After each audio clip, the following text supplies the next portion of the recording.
Shot the yellow. Entrepreneurship, it's our game. The Big Potato Podcast is yours to claim.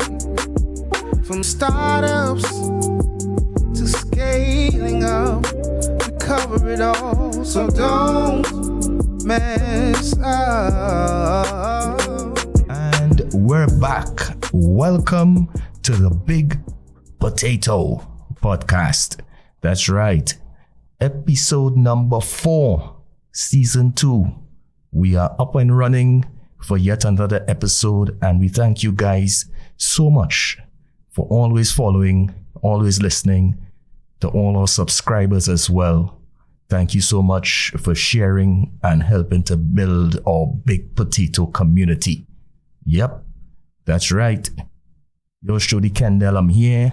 My co-host Stuart is here as well. Stuart, what's going on? Good night, everyone. I might sound like a broken record. You know, every week I say I'm very excited. As ChatGPT would say, I'm thrilled. I'm thrilled. I'm thrilled about this episode. But I have an extra excitement for tonight because of the topic and the content we're going to discuss.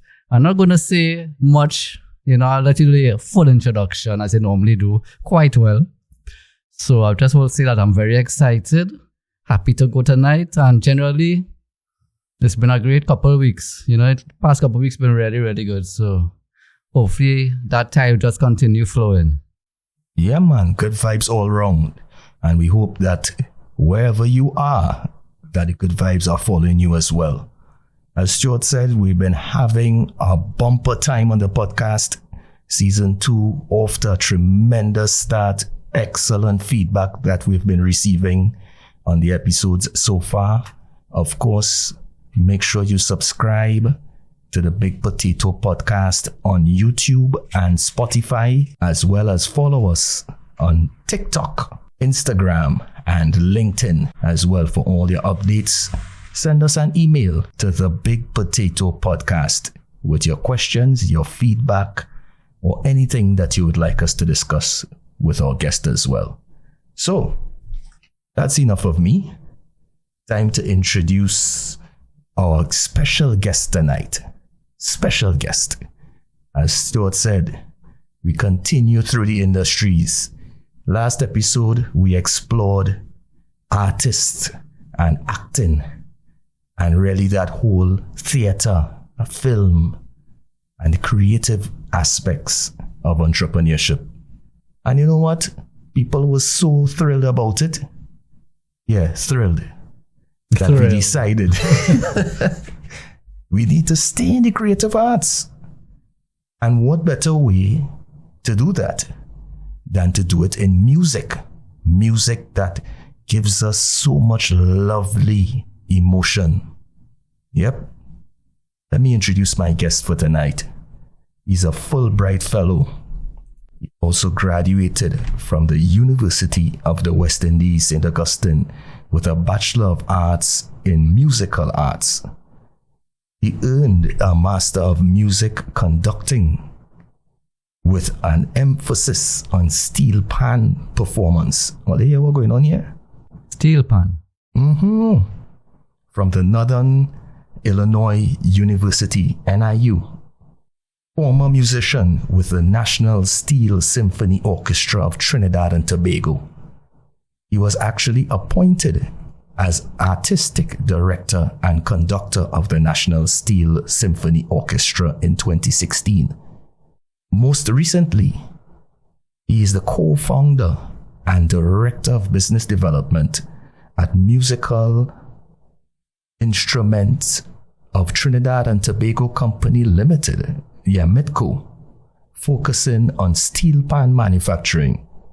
And let me tell you guys, he's passionate, he's compelled and committed to the promotion of steel pan and showcasing its versatility in all genres of music and life. Without further ado, let me welcome to the Big Potato Podcast, Mr. Akua Leith. Welcome, Akua. Thank you, gentlemen, for having me. And excited to share. You heard the introduction, so you understand why I'm so excited about tonight. Steelpan, culture. I mean, I wrote a whole book on the thing, right? So I will try to keep my passions down as best as I can, and not keep the episode rolling. But yeah, it's going to be an exciting night tonight. Of course, and it always is on the Big Potato Podcast. So for all you creatives, musical creatives, probably you're thinking about starting playing an instrument. Probably you're thinking about what's the next move in your career, on your journey. How can you take this passion forward? What opportunities exist out there for creatives in this space, for artists? What can you do to propel yourself? All those questions and more will be answered tonight, for sure. Let's jump into our first segment tonight. It's called What Caught Our Eye. Basically, it's quick, key entrepreneurial and business development insights on articles or stories of significance that caught our eye this week. Stuart, what caught your eye this week? Wow. Well, so many things happening right now. Yesterday, Apple had their big event, Apple 16 Pro. Yeah. So many different things, but there was one thing that caught my eye. It may be a bit morbid, but I had to bring it up. So, I'm not too sure if you're all familiar with the story about Miss Denise Prehume. Now, she died at her desk in her cubicle in her office and wasn't found until 4 days later. And this is at Wells Fargo, the third largest US bank, $1.7 trillion assets. I'm not going to go through the whole story, as I said, it's a bit morbid, but it's an article in Forbes. The article was on the 2nd of September of this year, 2024, and the title is Why the Death of the Wells Fargo Employee Found at Work is So Jarring. Now, I'm going to be brief on this. I don't want to take the temperature down before we go into the Steelpan too much, But my question to y'all is, what does this say about the culture of Wells Fargo? That you could drop down dead in your cubicle and for 4 days, nobody walk past and say hi. Nobody realize that you just there, didn't change your clothes. So that's the expectation then. You're supposed to be there for 4 days straight, working. People saying, boy, she going for the promotion this month. Not knowing the lady dead. Wow. I just find it was beyond appalling, disgusting. I don't know what your thoughts on it would be, Because to me, you have to remember, you have limited time on this earth. And that's why we always try to emphasize, follow our passion. Don't just be a number on our payroll. That really caught my eye. I had to bring it up. So any thoughts? Well, that's not normal. It just goes to show even the culture right around her desk is that no one interacts with each other, more or less. I mean, in 4 days too, that body would have started to, decompose. So it really goes to show, unless she was in an office rather than a cubicle where, had no access to individuals, but it almost sounds impossible. Yes, like it's out of a movie. Yeah, it's out of a movie. That is an interesting story, I must say, from many levels. But I would like to also look at it as personal responsibility, which I tend to always harp on. As an individual, I guess you would know what your responsibilities are and realize at some point in life that maybe work-life balance is the real goal, rather than the 8 to 4 grind, or sometimes the 6 to midnight grind, 6 a.m. to midnight that should be. So whatever is your passion in life, whatever your goals are, whatever you are trying to achieve, I hope that whether you're self-employed or employed by an organization, that you will take the time to really look within and then look outside to see if your values are aligned. take the time to breathe. Take the time, as Stuart said, to realize that this is the one life that you have. It's far better to follow passions, to live and to gain experiences, and to achieve more for yourself and those around you. So I really thank you for bringing that to the fore, Stuart. Excellent note. It was interesting. Excellent note. You know, and sometimes you look at the companies and we say, well, the companies could do better and the companies, the culture is bad. And while it's like that, or maybe so, as I said, we have to take a stock on our lives at times and check up on each other as well. You know, family, friends, you see people going all in, they're going ham, as we say. Mm-hmm. Checking on them, make sure they don't overwork themselves to death. Kill yourself for the job. Very sad to hear. Very sad. Disgusting. But, I mean, one thing that's not disgusting is Steelpan.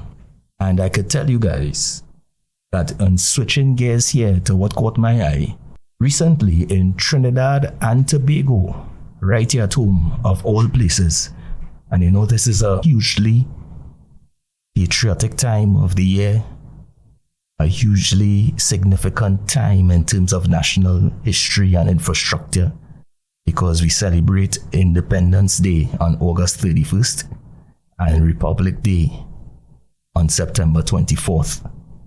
So this period, you drive around, you see all the flags, you see all the decorations, the red, white, and black everywhere. And recently, on July 3rd, the good news was brought to our attention that the National Musical Instrument Bill was passed in the lower house. What does this mean? It ratifies in law that the Steelpan is the national instrument of Trinidad and Tobago, and you could make some noise for that. Bill is a simple one. It has 4 clauses. This story, of course, came directly from the Guardian, the Trinidad Guardian, written by Keishan Haynes. And the first 2 of the 4 clauses simply define what is the Steelpan, so you could check that out. The 3rd clause declares the Steelpan as a national instrument.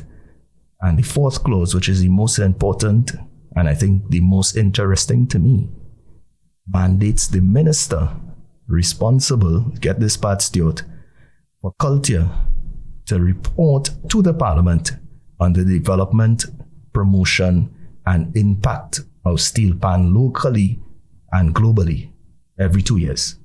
Mm-hmm. Good stuff. Excellent. Now, this legislation will establish a definitive claim on the Steelpan as an invention. Yes, invention. We made that. And innovation that was created in Trinidad and Tobago. Wherever the Steelpan goes, it will be marked as a creation of this nation. Surely, this move will increase opportunities for strategic developments, investments, and intensify the penetration into highly competitive global cultural and creative markets. Now, that's big news. And what I really want to hear from Akua, as we say on this What Caught Our Eye segment, is what does this mean in terms of opportunity for entrepreneurs, for musicians, for panists? What does it mean for our local culture being exported internationally? And we are going to get deep into this a little later in the episode. So Akua, I just wanted to get some quick highlights from you on the passing of that bill. Yes, that was significant. I must say, I too worked on that bill to make the Steelpan a national musical instrument of Trinidad and Tobago. And because of, I want to add one thing, it brings a sense of identity too. You know, we tend to just think about it from the perspective of the culture. But as you talk about invention, you talk about something that was birthed out of the blood, sweat, and tears of our Trinbagonians, and being the only family of musical instruments invented in the 20th century. That's a huge deal. Mm-hmm. You know, the then Prime Minister Patrick Manning would have mentioned this in 1992, Mm-hmm. but to see it unfold in 2024, never too late to cry. Never But they too get late. to see that at least it was still being pursued. So I think that is significant. We read that in our books in primary school that Steelpan was the national instrument. So I know that had some flip-flops in some person's brain when they heard it, but it is now officially proclaimed. I mean, all steps in the right direction. Fantastic. And I mean, Stuart, from the perspective of understanding the history of this move, what are your thoughts? Well, I will say it over and over. The British flag came down, the Trinidad flag went up, and national anthem was played on the beautiful Steelpan. As Akua said, I always believed it was the national instrument since I was a little boy. I know, yes, 1992 they were starting the conversations, but it's always good that it's officially proclaimed, because now you have responsibility, now you have accountability, now you have targets and, goals and objectives. So it's bigger than the one pan man, it's bigger than the one pan yard. It's a governmental effort to push the Steelpan forward. That's right. Again, it's supposed to open doors to funding, open doors to different markets. So it's a beautiful story. Fantastic. And I'm sure it created some excitement and some form of, of passion for country. Pride, national pride, to know that your country, our country, has its own national instrument, which was created and invented right here. And on that note, that's how we wrap up our first segment. Whether you're seeking guidance or solutions for your business, we're here to help. Contact us via IBOMAQ868@gmail.com. That's IBOMAQ868@gmail.com. And let's discuss how we can collaborate for your success.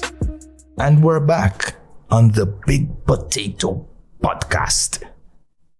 Yep, talking about Steelpan, talking about music.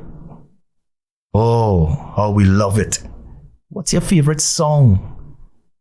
What's your favorite line in that song? How does it make you feel? What do you love about it? So much we could love about this sweet symphony of pan music. Just close your eyes and think about it. We're here with Akua Leith, Mr. Akua Leith. Soon I might be calling him Dr. Akua Leith. Who knows? The way things are going right now, things are in store, I'm sure. But Akua, in terms of your development at this stage, co-founding a company, of course, your different roles and functions in the industry as it relates to pan, as it relates to music, as it relates to the National Steel Symphony Orchestra. Where did it all begin for you? Time after time, we have people coming online and telling us, well, I started in the bank, or, I started in corporate, or, I started XYZ place. But something tells me that music has always been in your veins. Tell us a bit about it. Yeah, that's a good question. I started playing pan in secondary school. I attended Southeast Border Spain Secondary School. And my cousin actually used to play. And it had a call for panorama around the carnival time. And I did take up the call. And as did I say in the fraternity, as the pan zombie bite you, there is no turning back. And I think I got a huge bite from that zombie. But I was passionate about it. Pan was an escape for me at the time. It was one of the things that I was good at. You have a community of persons who was clapping for you and cheering for you, and you were creating something that you didn't know could have come out of that, which was music. So you're playing music and new music you didn't know, and you're among good people. But that desire started to get deeper when I wanted to explain and understand what and where pan could take me. So I actually started to explore studies at UWI and UTT and more from a certificate level. Then I went to do my degree at UWI. Right. Started to arrange in the community bands, started to perform with the community bands. And then it had a request for the National Steel Symphony Orchestra in 2007. And that one too was part of a bigger initiative which the then Prime Minister wanted to patent the pan. So he wanted to go through this series of things with the G-pan. And in order to get that going, they started the National Steel Symphony Orchestra, who exclusively uses those pans. And I was part of that first cohort as a musician too. And in 2014, I left Trinidad to do my master's in conducting and came back home and guided that orchestra, led that orchestra as the official artistic director and conductor. And in those spaces is where you're serving at a high level, but you're still seeing stuff that, could be better. Right. From a policy level, from a quality level, from a respect level. Mm-hmm. I was actually teaching at UTT at the time where you're seeing students, excited about being part of the industry. And then at the end of that, you really have no place to point them to. So that kind of haunted me. And then in 2018, I got a vision towards creating an ecosystem around the industry where you don't just see yourself as a musician. You just don't see yourself as a manufacturer. You don't see yourself as someone who teaches music, but everything connects and everything helps each other and everything is one. And that comprised of 8 pillars that started to showcase itself. And we could talk about that a little more later on. But the journey has been a very significant one. I think I eat, sleep, everything Steelpan. I'm very passionate about it. It has gotten me to places around the world that I don't think I might have been able to see and experience, into doors and to meet people of great stature. Fantastic. And Stuart, I know you're eager to jump in, but something Akua said just now in terms of pan taking him places that he couldn't even imagine. I want to expound on that a bit because, especially for the young panists listening, the young conductors, what is out there for them when we have sometimes this stigma against the Steelpan, that Steelpan can't take you anywhere and it's only coming from certain communities and certain types of people and all that sort of stuff that we don't talk about on this podcast? What doors can be open? Yeah, I've been to all different parts of the world. So the United States, maybe 7 of those different states. We talk about going to Europe.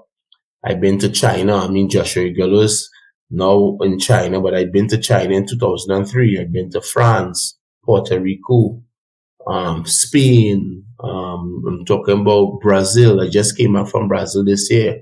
Belize, Colombia. Mm-hmm. And the list goes on. And I'm talking about persons seeing and interacting with this instrument for the first time and really trying to understand where this song coming from. And they are amazed and they are falling your bus on your transport to get autographs because they are so overwhelmed, not just by the image, but by the song. Yes. And there's a lot, that whole thing about pan can carry. I went through that phase too, and now I'm near the highest point of my career, and these same people now cheering me on and saying, hey, all the best, and I'm inspiring other persons to want to follow their dreams. Yes. So there's a lot of opportunity. I could say the opportunities could be formalized a little more. They could be streamlined a little differently. But once you're willing to put your mind to it, put in the work, have a certain level of focus, a burning desire to accomplish, no matter what anybody say, it's going to be done. Fully agreed. Fully agreed. Now, just to set the table, a lot of people, if you ask them about MITTCO, the company itself, you'll ask them what industry is MITTCO operating in. Some people might say they're in the music industry. Some people might say they're in the culture industry. Some people might say they're in the Steelpan industry. And then many will say that they're in the manufacturing industry. Which industry do you really identify as the industry you're really in? The major, if you had to describe it as one industry, which industry would you describe MITTCO operating in?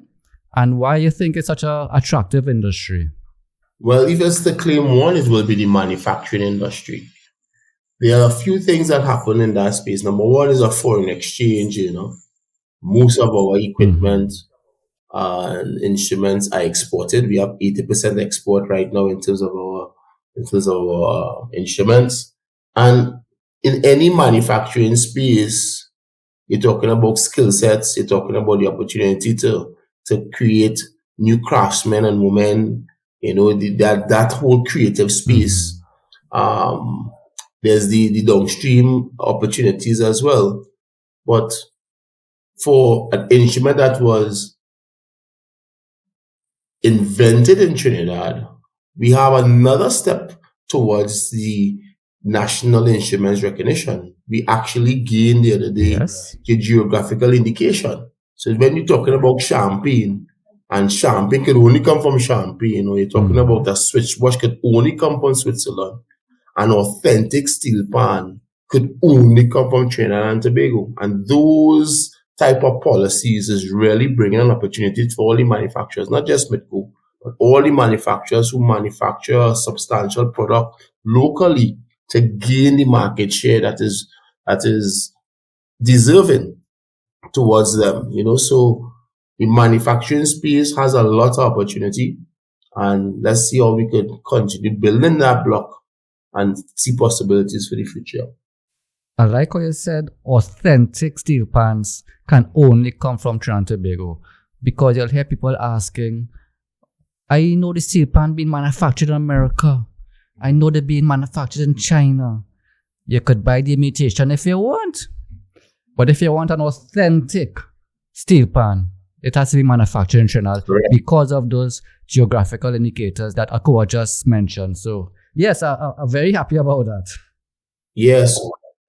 It really, there's so many, this podcast could go on for hours if we are going to use GPT. But all to say that musical instruments in Trinidad and Tobago, which we prefer people say MITTCO, we are 2 years old, very young, but we came in with the idea that, hey, we must put some respect towards the instrument. The instrument was invented here, so the space that it comes out from must be a state-of-the-art. So we have a state-of-the-art facility. We did the research based on all the other manufacturers around the world, and we made sure and set up something that was significant, that we as Tobagoans could feel proud of as one. The other thing is we see the place as a campus, because at this stage of the industry, the manufacturing space, they are churning out the least amount of professionals yearly. It is still ad hoc. It's still not a space where you find persons getting and learning the craft in a very streamlined way. So we tend to want to contribute towards having that sense of apprentice learning, paid learning, a sense of on-the-job training to create more craftsmen and women coming out of our Twin Island Republic. And we can expand that to the Caribbean as well, because I always tell people, I believe God entrusted Trinbagonians to invent the instrument, give us the ability to create a Caribbean voice, because when they go outside and they hear about pan or they hear about reggae, it's Caribbean, and then with the responsibility to share it with the world, because we have to share it. We have to be able to manufacture and export and build that certain sense of grandeur and opportunity for our people, and let them see Trinidad as the space to get any type of progressive outfittings or progressive technology and research and development behind the instrument. And that's the whole idea. is to come and support and to stimulate an industry that make the world look back into Trinidad for all those conversations and developments around the instrument. So we're very, very proud of that. I mean, it's a new company. So we talk about profitability. We are not there yet, but we definitely seeing the arrows pointing in the right direction. We think in a few years you will get to that point. But we really are focused on creating a quality, authentic product for the public and the customers to experience and interface with.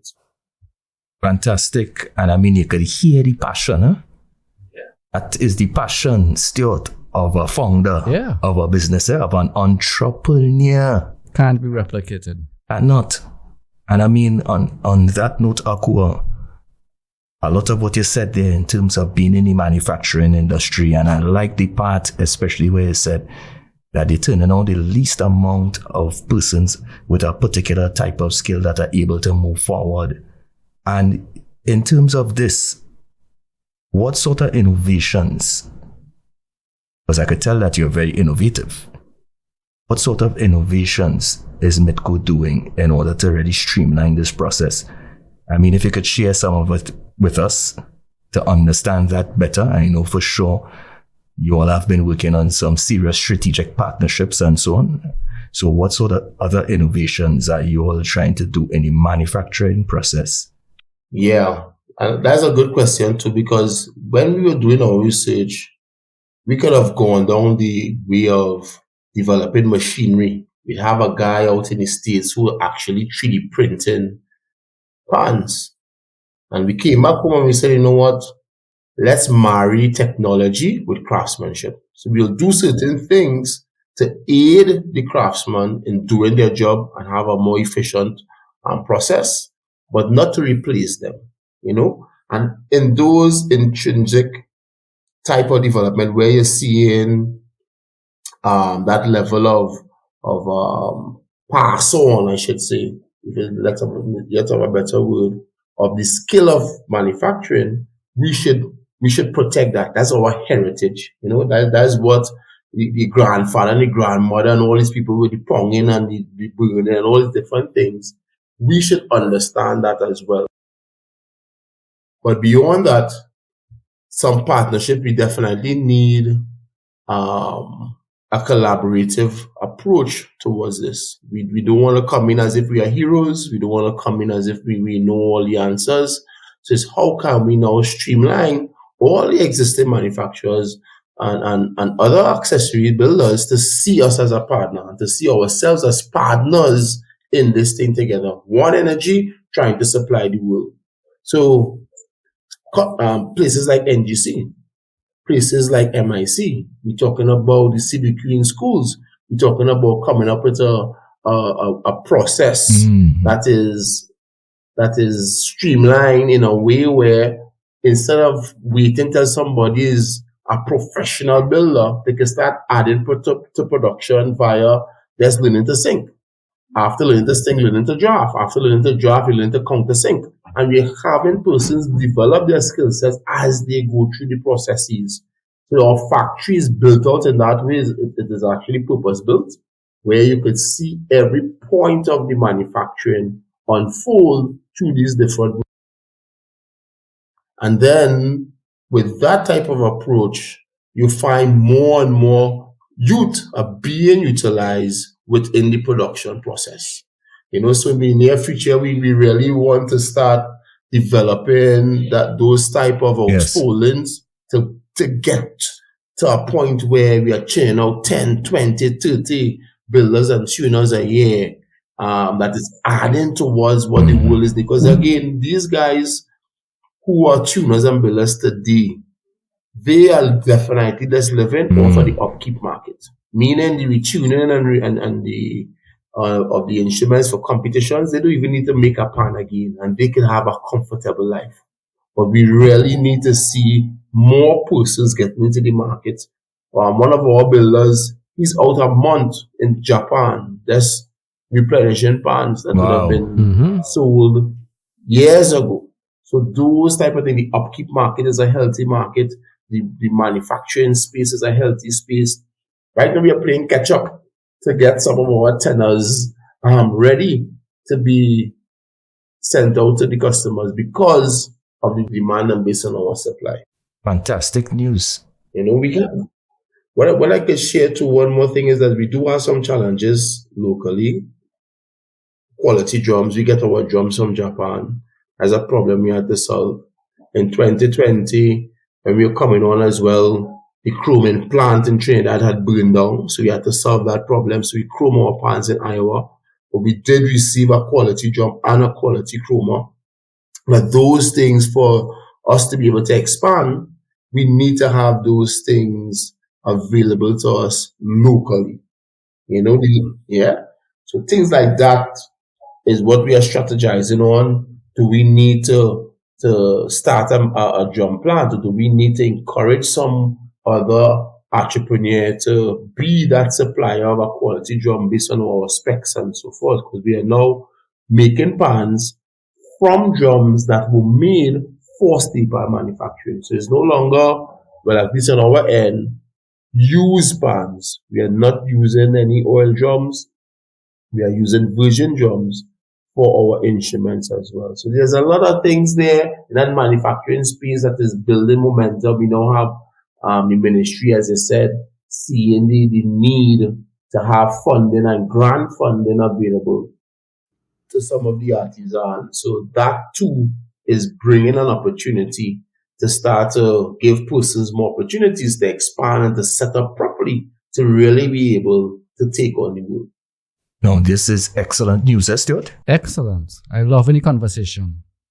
Based on what you, Kendell, mentioned earlier and what Akua just mentioned, I was going to ask a question on that whole idea of human versus robotics and automation and so.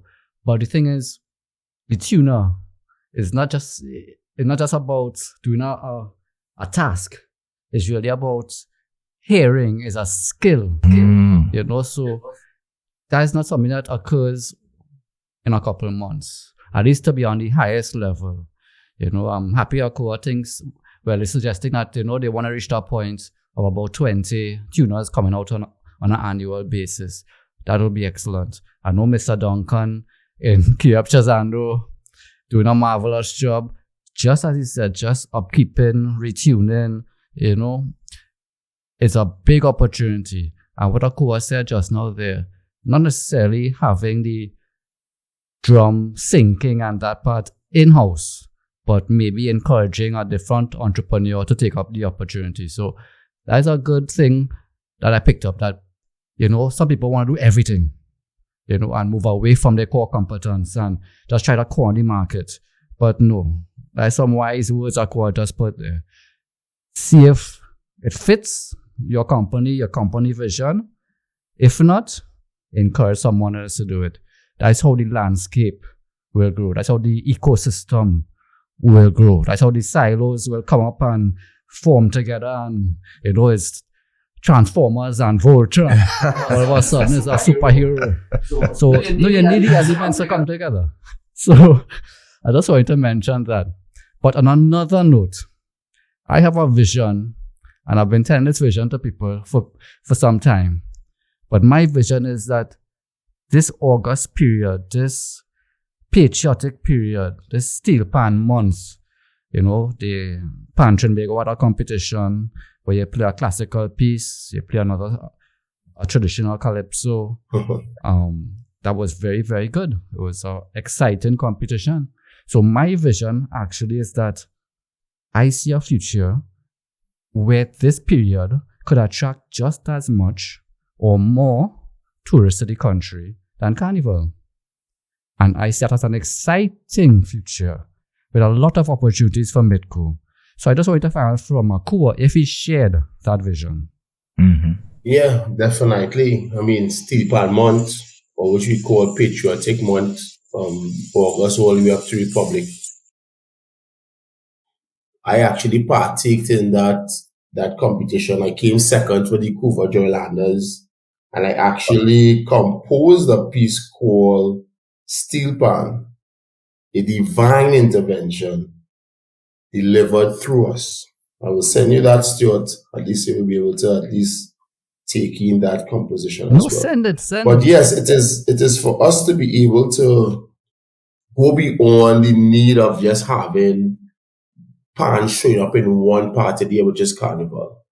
And on the other front, I think a festival beyond the competition, because a competition is a competition, one person win and everybody else loses. I think that is a little overrated right now.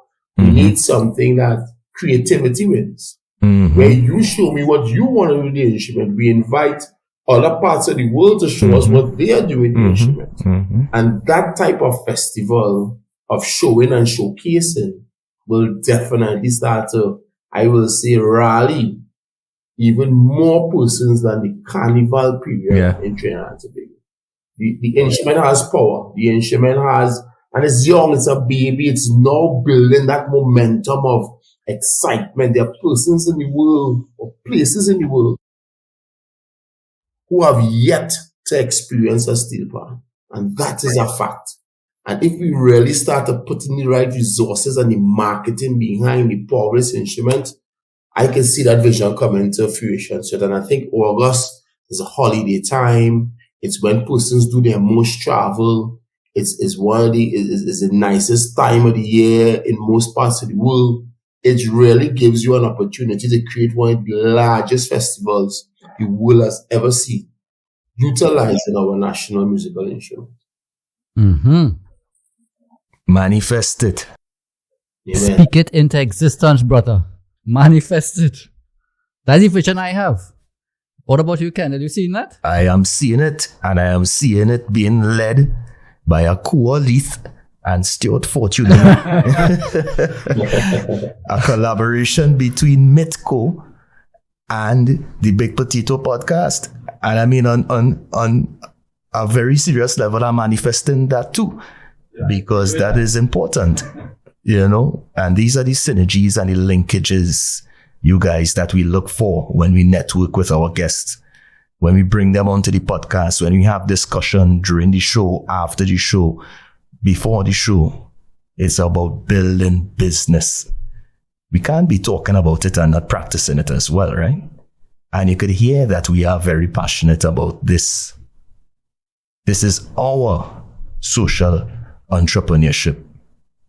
And in terms of manufacturing, Steelpan manufacturing, as we wrap up this segment, Akua told you all, he said it himself, as someone with a young business, young growing business in the industry, there is opportunity. And notice that we haven't even spoken about the actual pan players as yet and opportunities for them. We're talking here about people with serious skills in terms of tuning.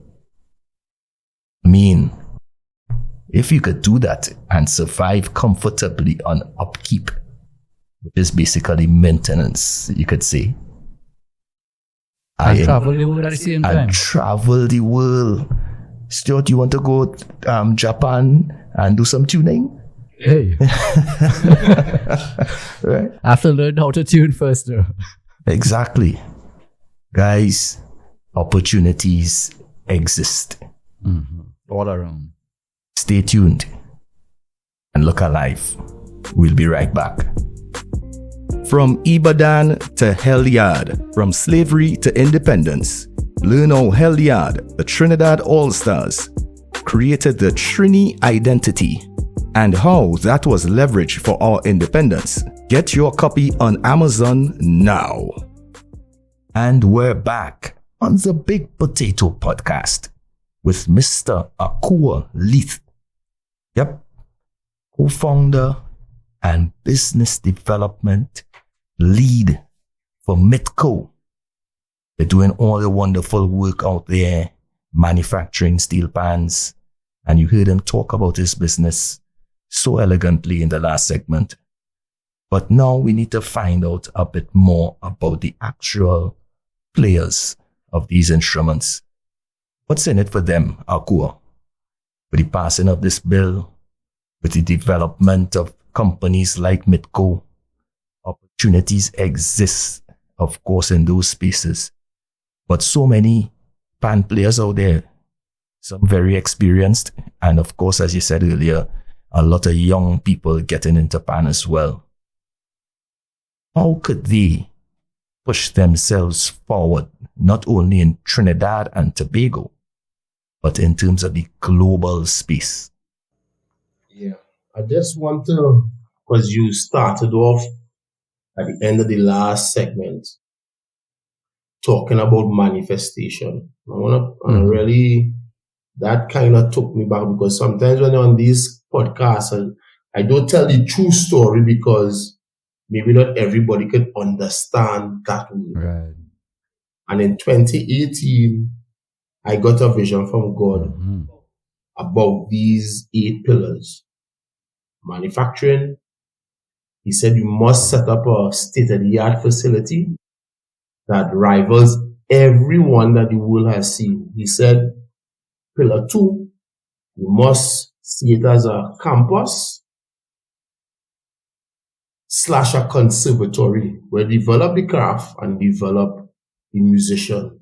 He said you must have a private orchestra. Private still because I was the director of the National Orchestra at the time. He said that is your marketing giant, where the orchestra goes out and play and presents the possibilities of this instrument for community, education, for performance, and show persons how they will develop that.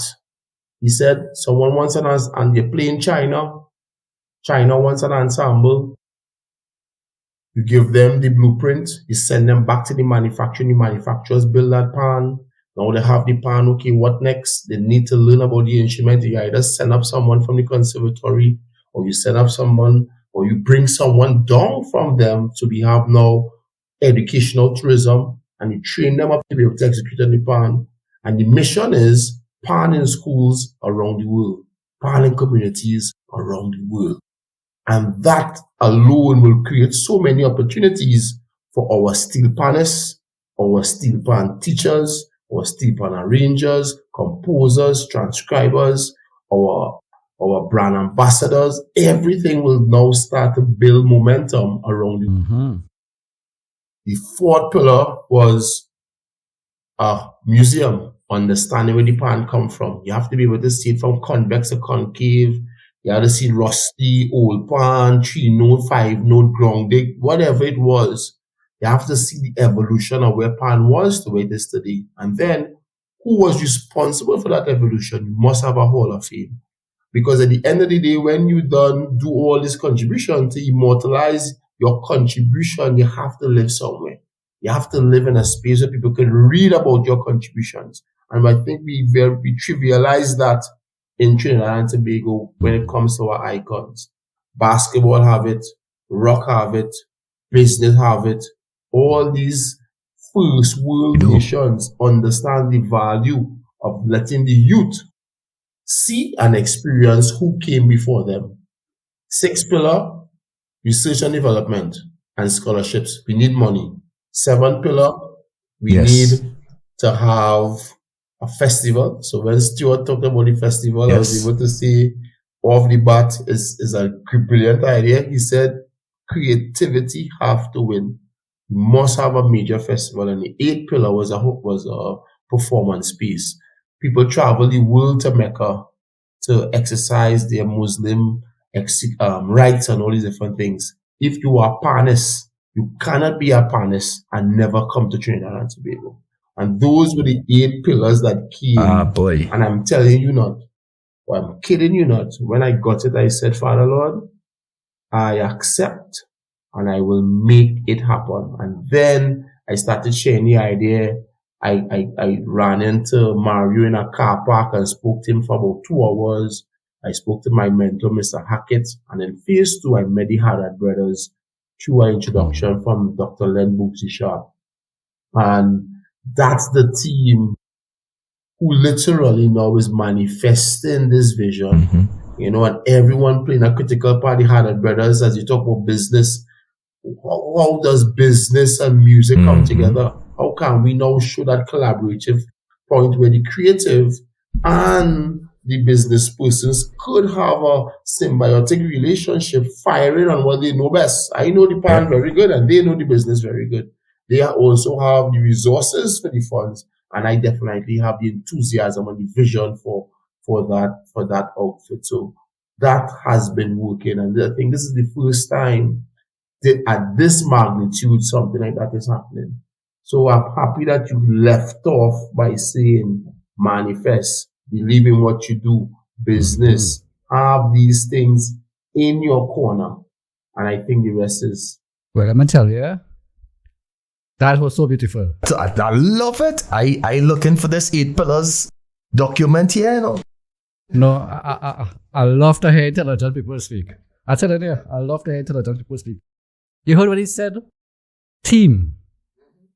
Everyone playing a critical part. No loafers on the team. He selected his team for their function, their ability, their network, resources. No skylark. I'm very impressed with what I'm hearing. I'm not just saying it because, you know, it's his episode, but I'm very, very impressed with what he's saying here. And the 8 pillars, yes, I see it working. Yeah. State-of-the-art facility. The facility is beautiful. I know there was an open day last week or the week before, the Thursday. Yeah, the 29th. You know? Yes. And it's a beautiful facility. You know, the campus side there. Because that's the question, you know, how we're going to keep it moving forward. You know, sometimes that idea will die with you. As the episode we did with Jason Roach. You know, as a leader, you have to replicate yourself for real social impact. You know, so I am fully in support of everything you're saying right now. Yeah, fantastic stuff. I mean, you're definitely driving the industry along with your business partners and other strategic partners and stakeholders in a different direction. And I'm certain that you will achieve a lot more than you expect because of your passion and that enthusiasm that you spoke about. Now, when we talk about export and exporting our culture, exporting our pan, you spoke about traveling the world, you spoke about going to different places and experiencing their culture. And you made mention of bringing them to Trinidad and Tobago to experience our culture, home of Steelpan as well. What do you think we can do more of to fuse cultural exchange, to foster cultural exchange, I should really say, in order to get these spaces as you would envision them to be? Yeah, that's a good question. I mean, at the helm of the NSS,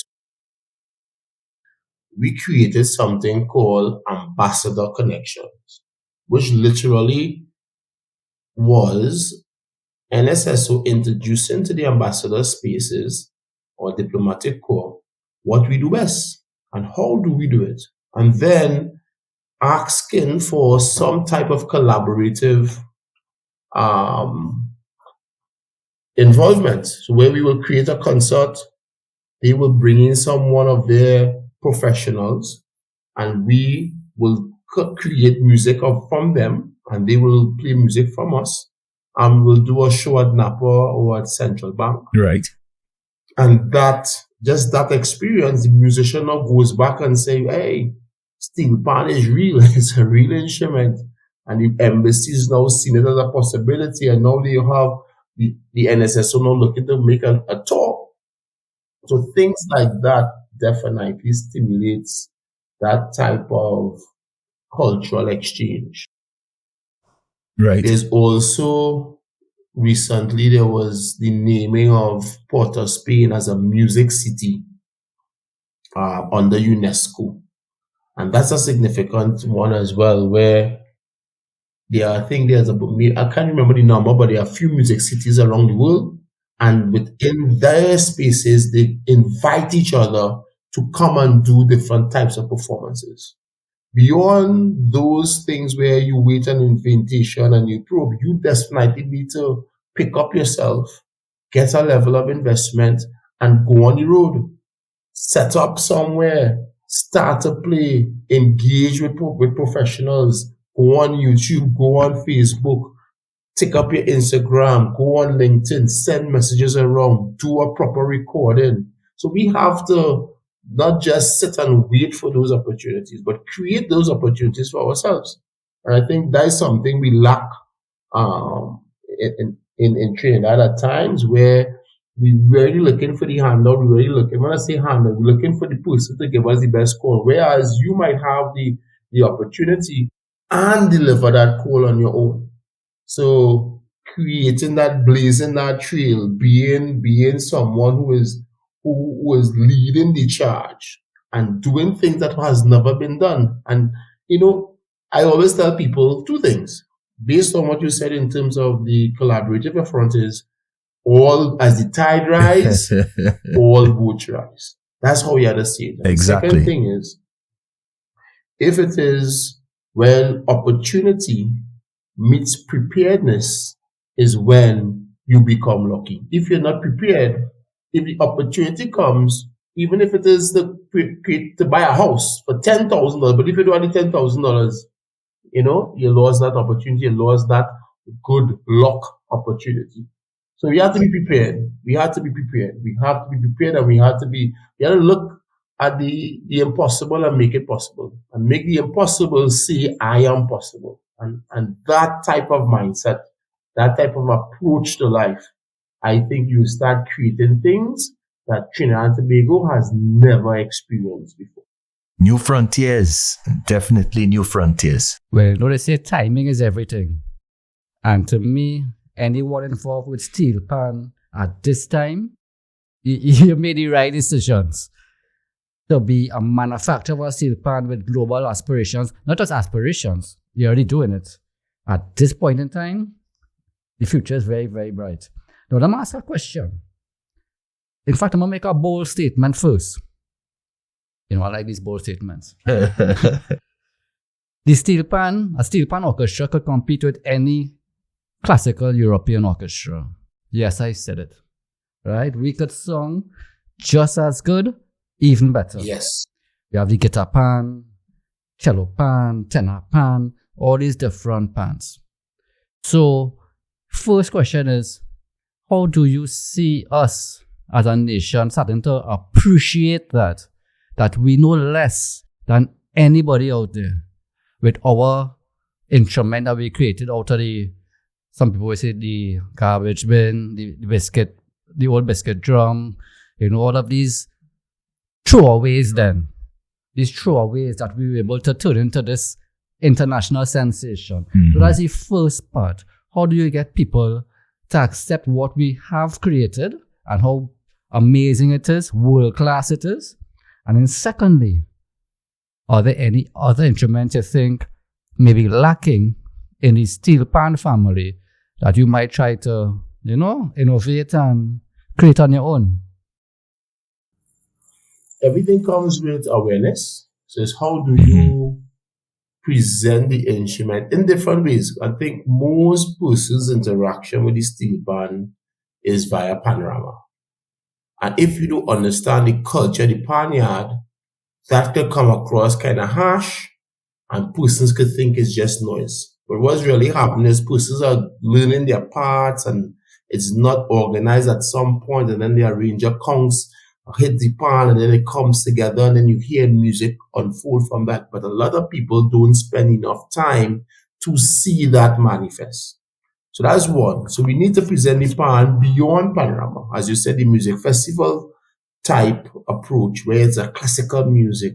And then there's the 21st century approach, where there are pop music and different types of repertoire that you might be able to identify with playing on the instrument. So that level of awareness through concerts, through conferences, there's breaking down the instrument, having a podcast like this, but literally in a panya with a camera, and you're all making me break down an arrangement for people to understand that will go a long way. So it's bringing that level of awareness. That's the word. Yeah, I think that's something to consider. Mm. Actually, Joylanders, I'm talking a little out of turn, but we plan to do something like that for the festival song that we just did, where I want to break down that composition and what that composition meant to an audience in Napa, and then pull the composition together in a performance. Just one song. Sometimes you want to do a million things, but just one song where persons could ask questions and get nitty-gritty of the process and what these elements of music meant in the composition. And then in terms of the instrument to create, to be honest, I believe the pan is lacking nothing. However, the pan shows up in ways where, we think it's a calypso instrument and they play calypso and it sounds great. We think it's a reggae instrument, it plays reggae and it sounds great, classical. It is the only family of instruments that crosses genres and gives an authentic representation of that genre. And that is a significant thing too. Because you might be able to pull up a bagpipe, and in that part of the world, a bagpipe will sound good. And there alone. But you could play anything on a pan. So more collaborative things, I will say, Stuart, where you see pan and violin, you see pan and cello, you see pan and saxophone, you see pan and piano, you see pan and a percussion section. Those type of integrations will help showcase not what is missing, but the possibilities of expansion. It really is the most versatile family of instruments out there, I would say. Hands down. All came from here. Yeah, hands down. Yes. The versatility, that is the magic. And when we start to unpack this conversation, I know you're coming on this podcast excited, but I sure there are new things that you're hearing. And even if you are in the space where demonstration can happen, it is a phenomenal instrument. Well, luckily for me, I live right next door to Exodus. So that part we're talking about, where they're not putting together this song. Yeah. And this section, practicing their parts. And then that section, I know it. I'm familiar with it. Not everyone will be, as I said, so it'll be like, what's all this noise? When does this song start? But when it comes together, yes, that's where the problem start. Masterpiece. Sweet sound of pan music. Now, I'm glad that you guys had that part of the conversation, because Akua, I want to put you on the spot here.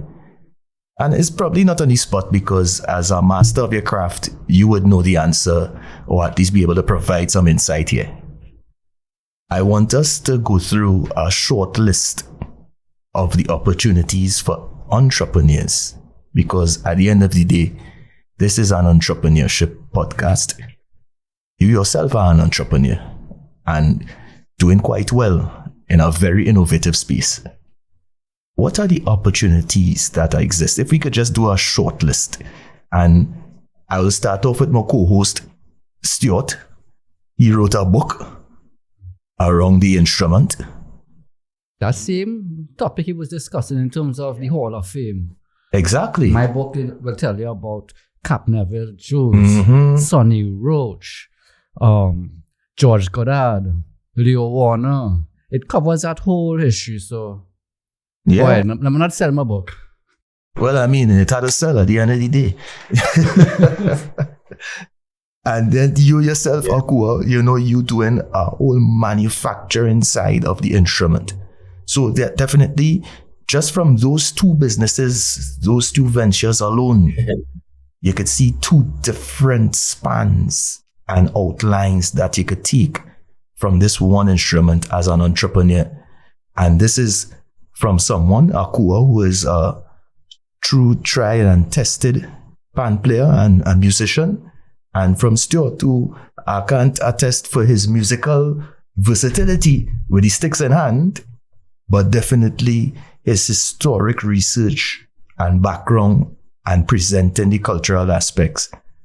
So that is so versatile, not only the instrument, but the sprouts that can come out from this for entrepreneurs. So could you tell us a bit more about some more opportunities? You spoke about tuners before. What else can we do? Yeah.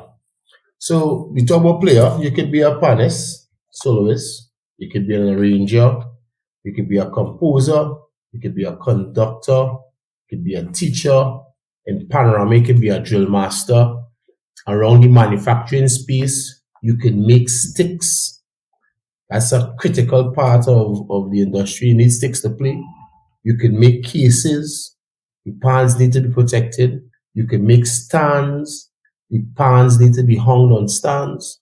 And I could tell you for sure, even at MITTCO's level, we are almost running down 3, 4, 5 suppliers of these things to get our numbers up in terms of getting enough stuff to be able to handle our orders. So those areas are very ripe for opportunity, low-hanging fruit, as I say. Beyond those things, you could be a transcriber. You could be an archivist. We now have brand ambassadors. We now have social media experts. Right. Even outside of that, in MITTCO, we need HR. we need a customer, a CSR. We need someone who understands social media. So the full setup as a normal business, we need that type of setup behind our instrument. We're talking about the logistics of moving pans to and from Trinidad and Tobago. We're talking about freighting, shipping. We have coatings. So you could go into painting pans. You could go into powder coating pans. You could go into chroming.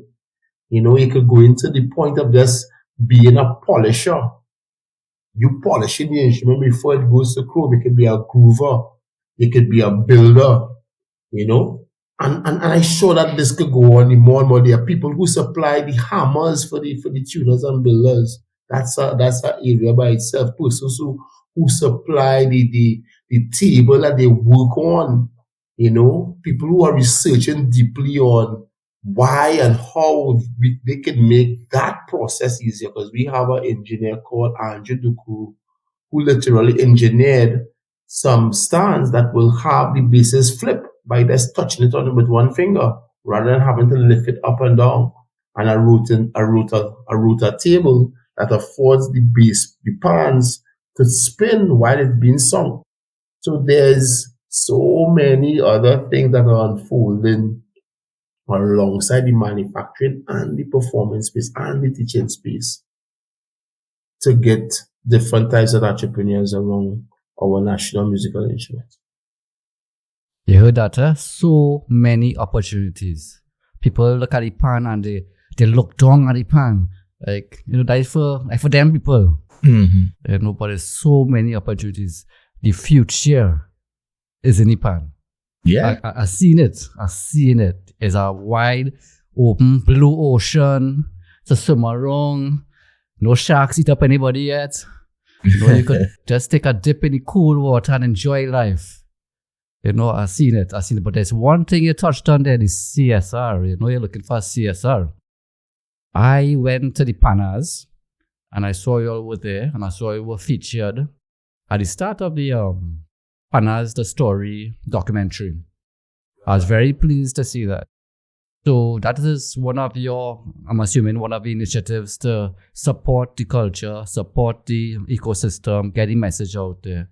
Yeah, so we did sponsor Panas, and fantastic movie, as you know, Barry and Adam, and we actually sponsored Pans to Harvard. So that's another way of getting the instrument out there.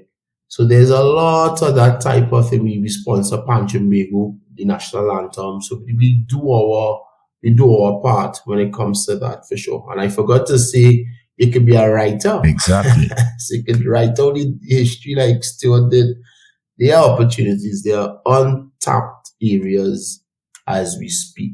Excellent. Because that was my question, what other types of ventures in terms of supporting the culture? I mean, aside from the sponsorship, you did the Panas and the Pan Tobago sponsorships and so, but in terms of the other layers of the industry, as I said, any ideas in terms of supporting those as well?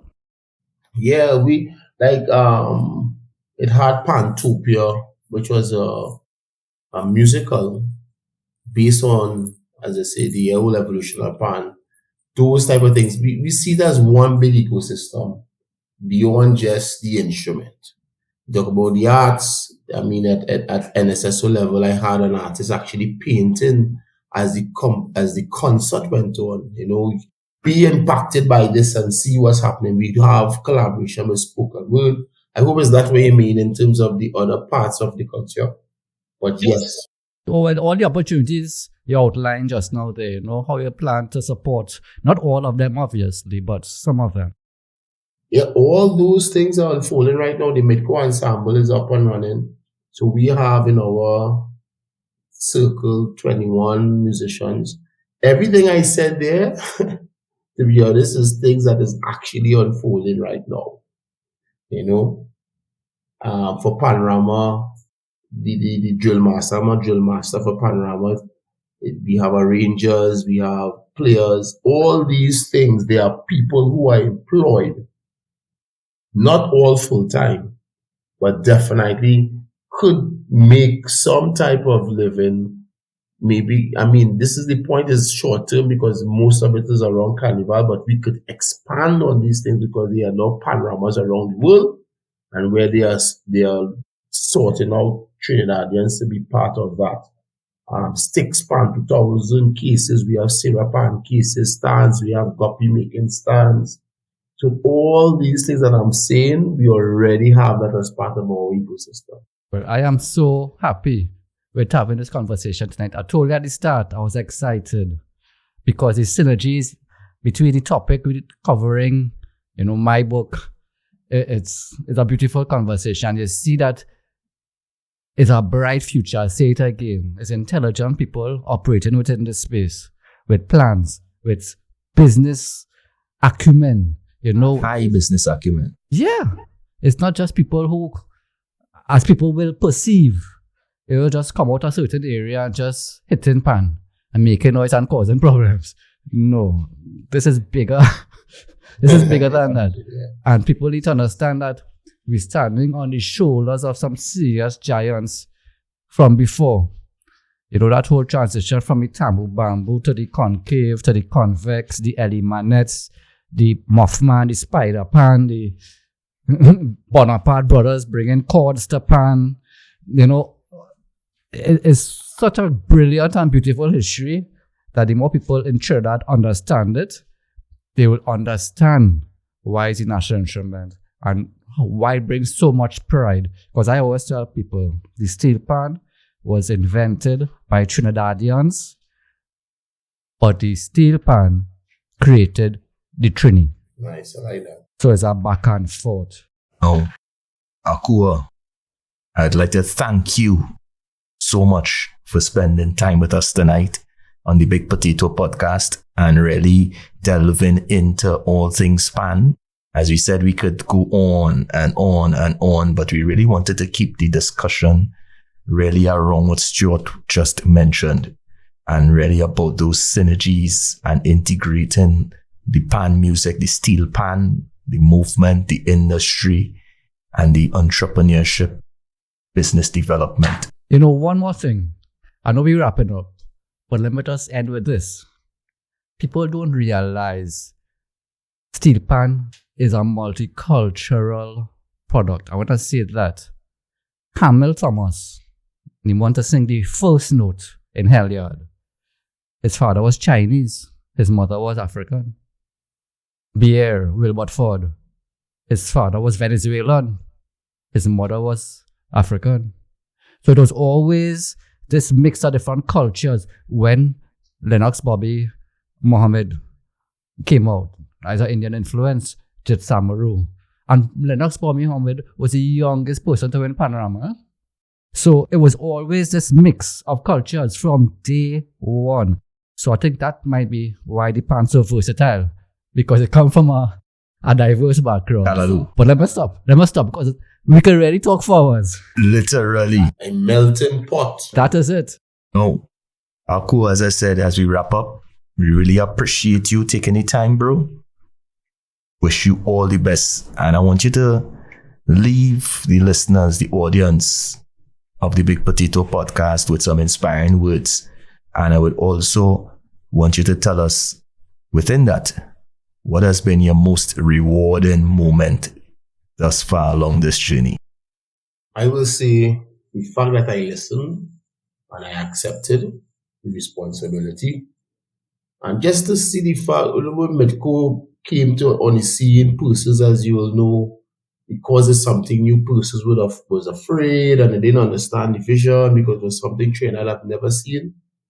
And for today to see the amount of persons that are affected in a positive way, and the community that we are building, the amount of persons that we are serving, and the persons we are hiring into this space is tremendous.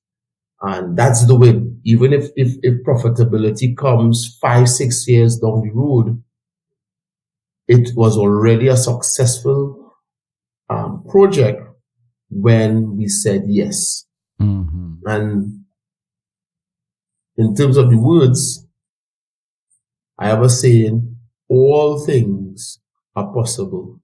Not some things, not small things, but all things are possible for those who believe. Mm-hmm.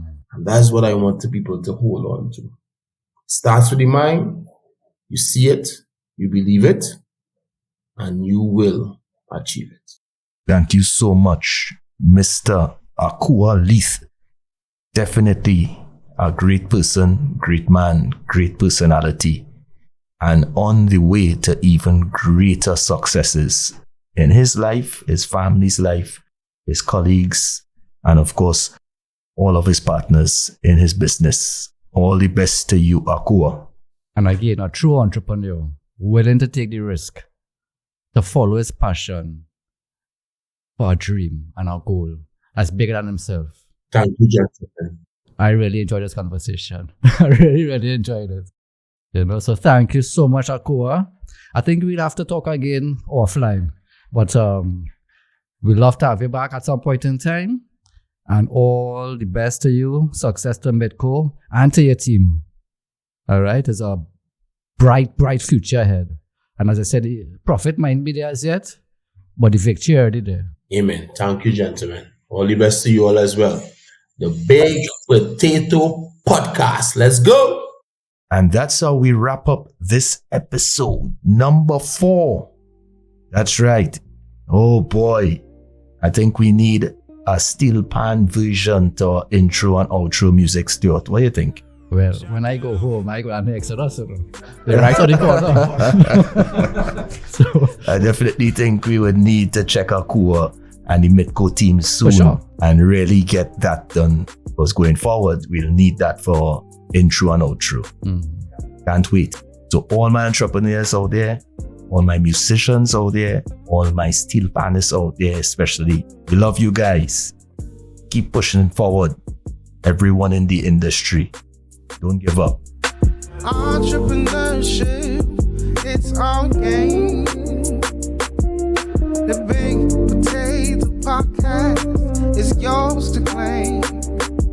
From startups to scaling up, we cover it all. So don't mess up. Monday nights, don't miss the show with Kendell and Stuart. Your time to grow, listen up. Take notes and learn. The Big Potato Podcast, next gen's turn.